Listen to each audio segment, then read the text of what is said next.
Stories help us to understand the world around us. They allow us to laugh, they allow us to cry, they give us the ability to feel and provide us with an outlet to heal. Join me as I get to know some of the amazing people behind the stories that we read in order to truly discover the story that has been hidden within each of us. My name is Bree Smith, and this is the AuthorPush Talkshow.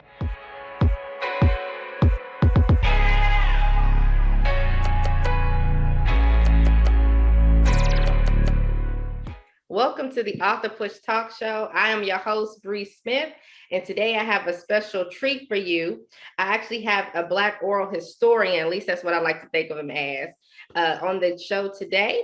He is going to be talking to us about his company that is called Truth Be Told, and he's going to give us more information on that. Please welcome to the show, Nate Harper.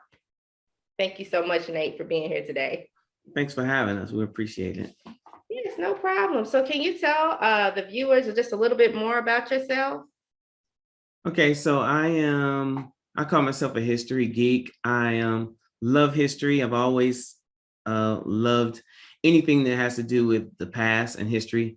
And so, yeah, I think in high school, it was like one of my favorite subjects. Well, as I grew up and kind of matured a little more, I wanted to know more about African-American history. And the more that I found out about it, the more I was, word I guess I would say is, the more I was kind of intrigued why we didn't know about some of these wonderful stories of ours, like why I wasn't taught these things in school. So I've always operated around the fringes of history and enjoying it and liking it. So I live in the DC area. And so when I moved to Washington, DC from Ohio many years ago, I wanted to go and see all the monuments and, know everything about it. And I did that. And then when friends and relatives would come to town, they would always ask me, hey, can you take us around town, and show us around town? And I would. And I never realized that, it was almost like developing a skill set of facilitating and, tour guiding and whatnot. I just figured I live here. I know the town. I'll take you around, show you around. And so what happened almost, I guess, organically was I started to focus on the Black history of Washington, D.C., the African-American stories. And so I guess it was probably 3 years ago, it just kind of light bulb popped on and said, hey, nobody else is doing this. And you have all of these stories, you have all of this material, in Washington, D.C., you can get a tour all day long, any day. But none of the major tour companies are focusing on our story. So I just decided that it was something that, I could do. I wasn't sure that I could do it.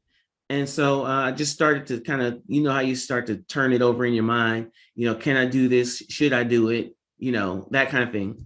And third quarter last year, I just decided, okay, we're doing this. Win, lose, or draw. We're just going to do it. So I set up the company. The company is called Truth Be Told.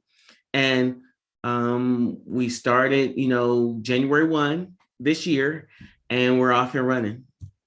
Amen. I love that.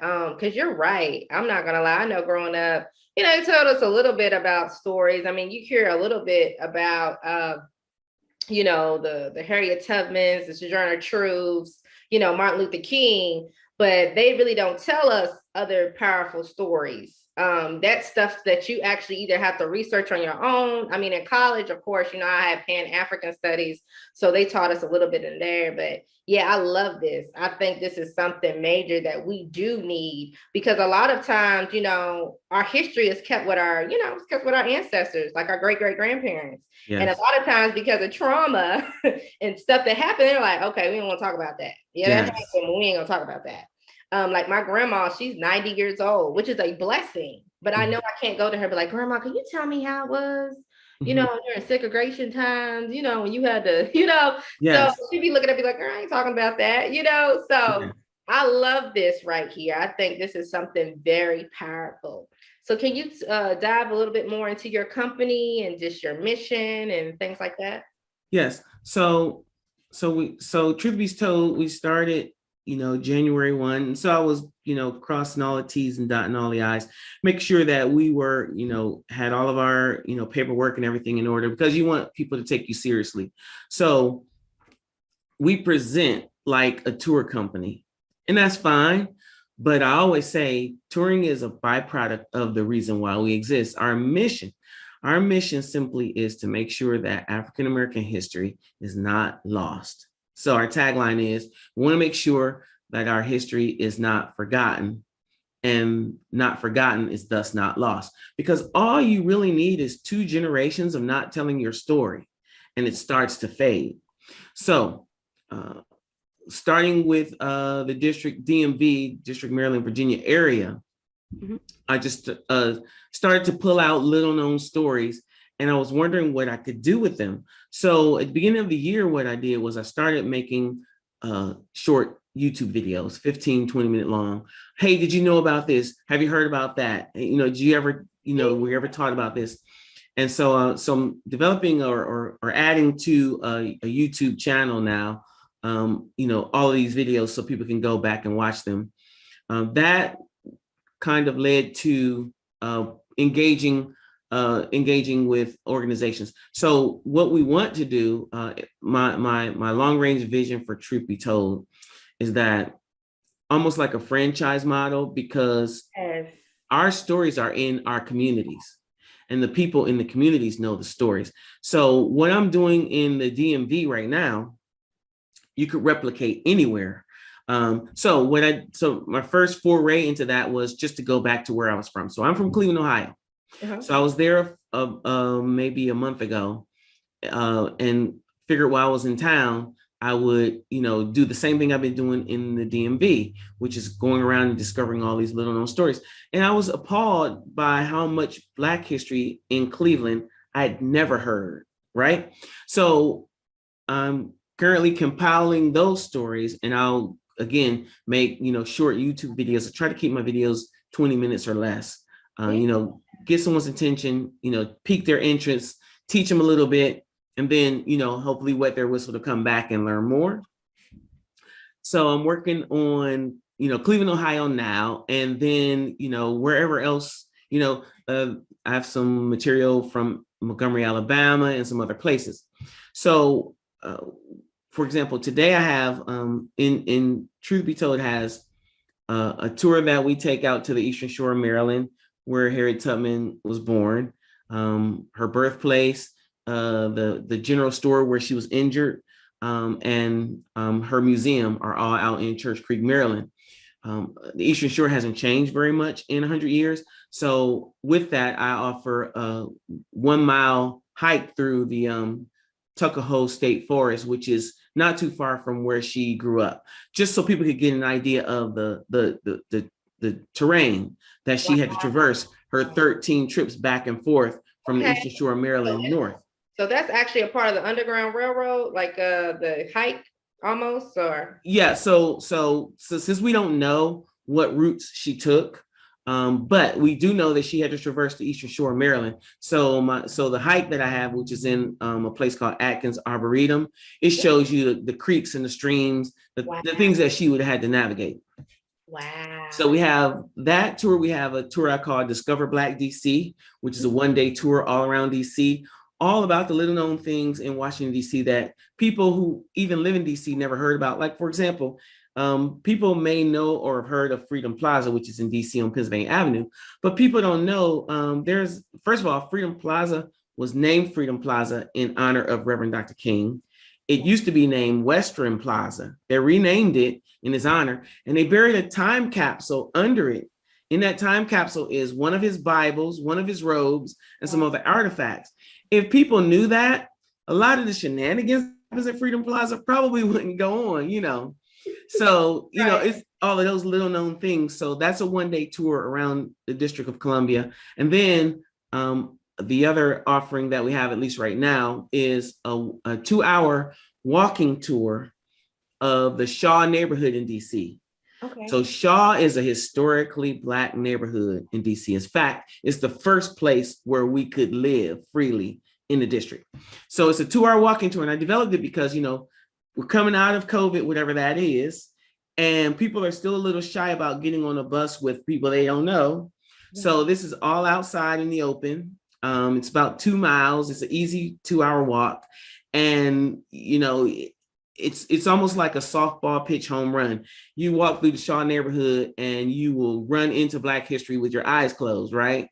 So that's what we're doing now, and we hope to kind of continue to fan out across the DMV, and eventually maybe across the country with these kinds of things, right? Does that make sense? Yes, yes, because I can definitely see the vision, because you're right. I feel like there is Black history everywhere. I mean, we you know what I'm saying? We disperse throughout the United States. Yes. And even abroad. And so yeah, I believe in this. I can't wait to see what you do with this, because I can really see this almost being in all 50 states. This is crazy. But yeah, I love this. I'm gonna have to tell my husband, because I was just telling him, I was like, listen, I want to get on one of his tours, but I did not know that you had one for the Harriet Tubman. I would love to do that, the terrain, but I also Yes. want to do the one in DC, the walking tour. I would love Yes. to do that as well. That's, oh God, yeah, I want to. So you're gonna have to tell us more about that. Right. How much are your tickets and stuff for that? Like, Okay. Yeah. So the Shaw Walking Tour, which I have one today at 11, it's $25 a person, and I put them in Eventbrite so people can kind of find them and whatnot. It's picking up momentum. So far, honestly, it's been mostly people that I know, friends of mine, but that's fine too, because the best advertisement is word of mouth. So today is actually the first. No, I'm to take that. Today is, I think, today is the second tour where there are people on it that I don't know, which is wonderful. So that means, in some way, shape, form, or fashion, people are discovering it. So it's just $25 a person. I put it out in the Eventbrite, and like I said, it starts at the Metro, it ends at the Metro, so you don't have to worry about where am I going to park or whatever. You can catch the Metro in, and when we finish, you can catch the Metro out. It goes through the upper part of Shaw, so starting at the Shaw Library, and we weave our way through the the northern part of the Shaw community, which has the home of Dr. Carter G. Woodson and his memorial. It has the YWCA, which is one of the few YWCAs where you can still get a bed. It's actually like a women's shelter. It's named after Phyllis Wheatley. Goes through the YMCA, which is where Thurgood Marshall assembled his team as they strategized for Brown v. Board of Education, right? Goes past the home of Duke Ellington, the White Law Hotel, of course, Black Broadway, which is U Street, and the Howard Theater, the Miller home. And so because we lived in Shaw is our community. So everything was within Shaw, right? Wow. And then, of course, we start to fan out and live in other parts of the city as segregation eased and all that. But originally, Shaw, which was called Mid-City until about the 60s, when it was renamed Shaw in honor of Colonel Robert Shaw, who was the commander of the 54th Massachusetts. Shaw was our community. It was all self-contained. It was where we lived. It was where we worked. It was where we worshiped, all of that. Wow, I love that. Yeah. Listen, I'm thinking, like, do I need to get in on this tour? Can I get in on the tour at 11? Yes, you can. Man, yes, this is so powerful. I love it. I love it. So what is one of the best stories that you have learned, even from Cleveland or the DMV or Maryland, wherever? Yes. Like, what is like one of the stories that have most intrigued you? There are so many, but I'll share this one and try to be brief with it. And more than 200,000 men raised their hand to be a part of the Union Army after the Emancipation Proclamation, and African Americans were able to join the ranks of the Union Army. One of those men was named Garland White. Garland White was from Hanover County, which is near Richmond, Virginia. He was sold on the auction block at 6 years old. Oh, wow. to a man named Robert Toombs from Georgia. So imagine that, first and foremost. Mr. Toombs, and I use the word Mr. loosely, was eventually elected to Congress, and he moved to Washington, D.C. with his boy servant. Garland had already tried to escape from Georgia, but was unsuccessful. Now, Representative Toombs moves in a few doors down from a man named William Seward. William Seward at that time was congressman. He was eventually the Secretary of State. He was an abolitionist, and he helped Garland escape from his colleague. Okay, the Fugitive Slave Act of 1850 meant that nowhere in America was safe for a fugitive slave. But before then, or a fugitive former enslaved person. I try to get away from the word slave because I don't believe we were ever slaves. We were ever slaves. We were just enslaved, because slave is a state of mind. So previously, like for example, Harriet Tubman would take her passengers, she called them, from the Eastern Shore of Maryland to Philadelphia, where they would be free. New York, Massachusetts, anywhere north of the Mason-Dixon line. But after the Fugitive Slave Act of 1850, nowhere in America was safe for a fugitive escape formerly enslaved person. Because why? Because businessmen did what businessmen do. The slave owning consortium got together and they did what businessmen do when they start losing money. They lobbied Congress and they said, you got to do something about this because we're losing money. Oh, and by the way, your campaign contributions are on our desk, right? So he has to go all the way to Canada. St. Catharines, Canada is where a lot of fugitive slaves landed. He went to Ontario, London, Canada. Okay, all right. He grew up there. Young man, he grew up, he became a minister in the AME church. When Congress decided that they were no longer going to enforce that act of 1850, millions of formerly enslaved persons began to pour back into the United States. He landed in Toledo, Ohio, not too far from where I'm from in Cleveland. All right. He wanted to be in the Union Army. He wanted to be a chaplain in the Union Army. So he started recruiting for the 54th Massachusetts, same regiment that was encapsulated in the movie Glory, right? Okay. He wasn't able to become an officer in that regiment because the chaplain was an officer. So he lobbied the governor of Indiana and asked him to raise a regiment of United States colored troops, and he did, the 28th Infantry. Now, in those days and times, if you weren't white, you were Black, you were colored. So the United States colored troop had Asians and Hispanics serving, right? All right. So he's the chaplain of the 28th Infantry, United States colored troops. He's achieved that part of his dream. The 28th Infantry served valiantly in the Civil War. There's a memorial to them down in Petersburg, Virginia, for their exploits on the battlefield. So the Civil War is coming to a close. The Union Army has approached Richmond and gone around Richmond to Petersburg. Remember, Richmond is another country. Richmond is the capital of the Confederacy. And they have printed their own money, elected their own president and all that. They're coming around Petersburg to lay siege to Petersburg. That's where Richmond is getting all of its supplies and when all the rail lines went into Petersburg.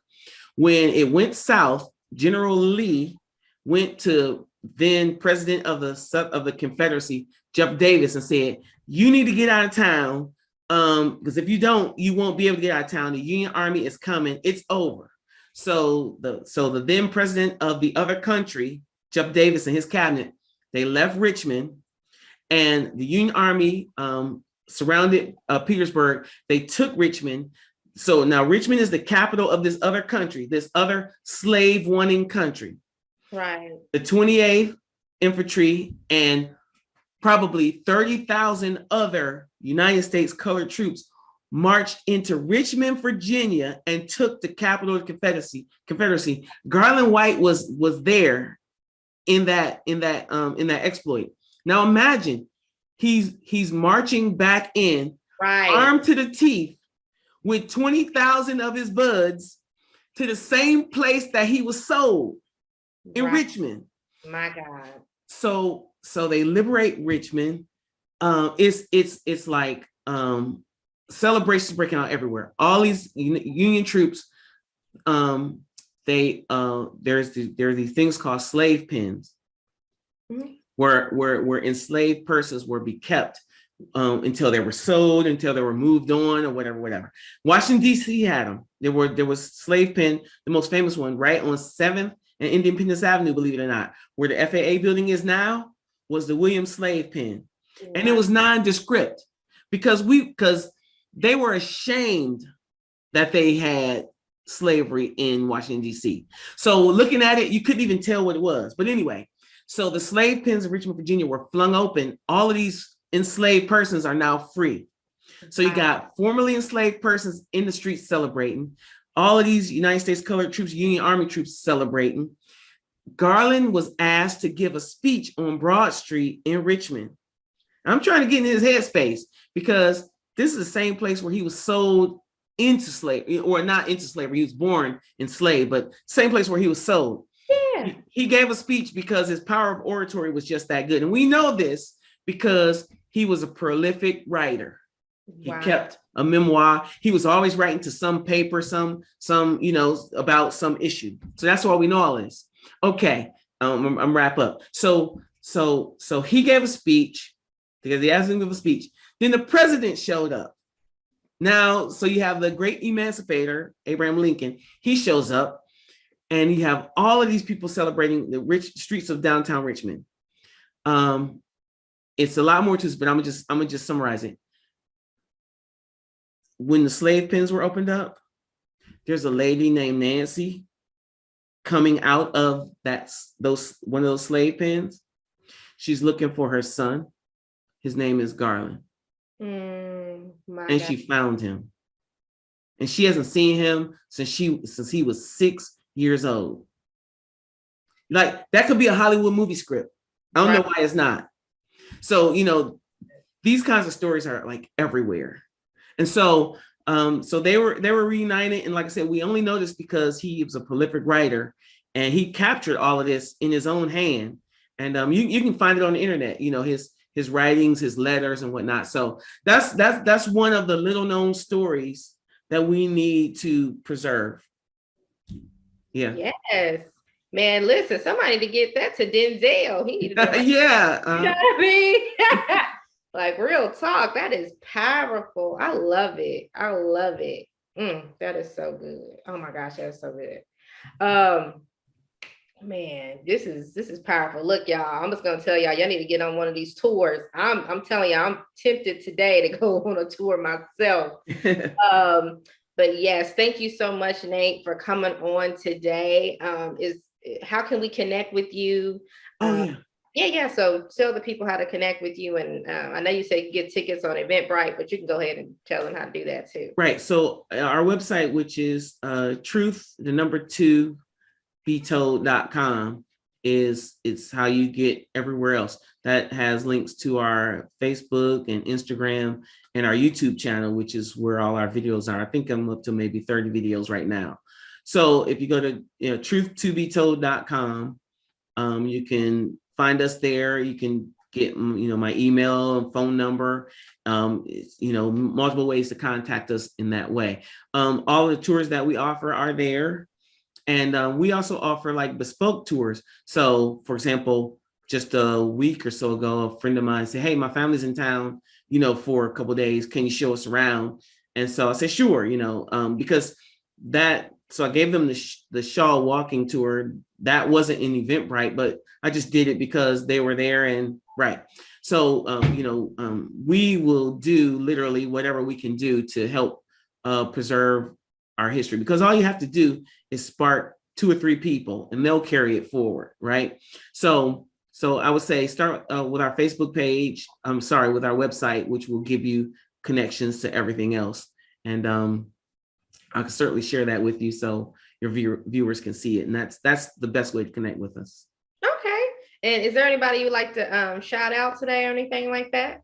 Well, yes. So my good friend, Sharonda Dorsey, who kind of hooked us up. She's I don't have to tell you, she's a powerful woman. I count her as one of my mentors. And I'm really grateful for her to, helping us to make a connection. And then just, my heroes, who are my parents, right? They are the guiding force for me being whatever I am today. So I give them that credit. And so yeah. Amen. Well, once again, thank you so much, Nate, for coming on. I would love to bring you back in the future once everything else has gotten settled. But Awesome. definitely would love for you to come back on and tell us some more stories. I love that story. That story was powerful. So yes, it is.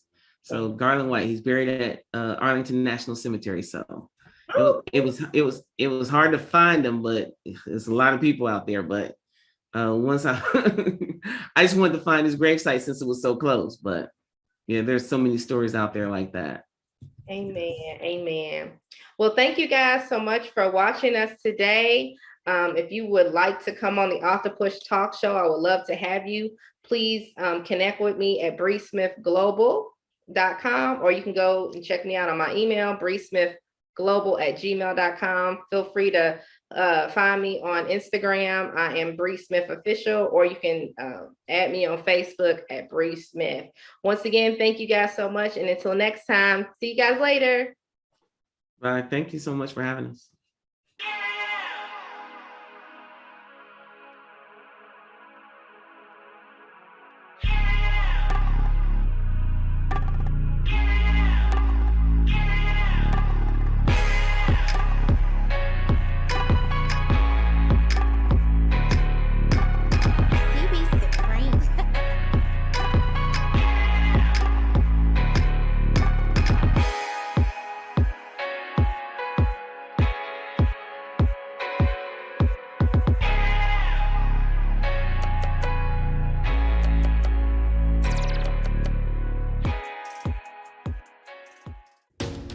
Praise the Lord. My name is Dr. Roosevelt Robinson Jr., and I just self-published a book entitled God's Favor, My Wife.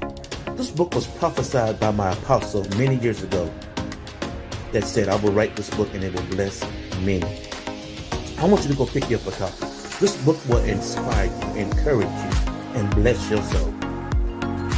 If you're seeking for salvation, if you're seeking for a closer walk with God, if you're looking for ideas for your youth ministry, if you're looking for that husband or searching for that husband or wife that God has promised you or that you desire, this book will inspire you, encourage you, and help you on your journey with God. Go to barnesandnoble.com, that's bn.com, or amazon.com, and pick you up a copy. I guarantee it will bless you. I have shared my experience and my testimony of how I met my wife and we got married, and how I have gained favor down through the years being married to my wife. Be blessed.